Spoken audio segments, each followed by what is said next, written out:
společnost Swisspec a v dnešním instruktážním videu bych vás rád seznámil s tím, jak měřit sáček s bočními sklady. Rozměry, které po vás požadujeme, jsou celková šířka, celková výška a rozměr bočního skladu.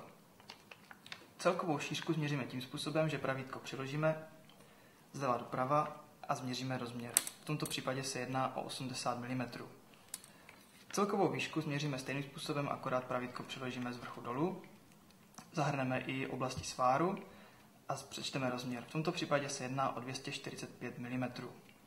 Boční sklad změříme tím způsobem, že pravítko zasuneme a změříme rozměr. V tomto případě se jedná o 25 mm. Pokud máte nějaké další dotazy ohledně měření našich obalů, neváhejte se na nás obrátit na naší e-mailové adrese.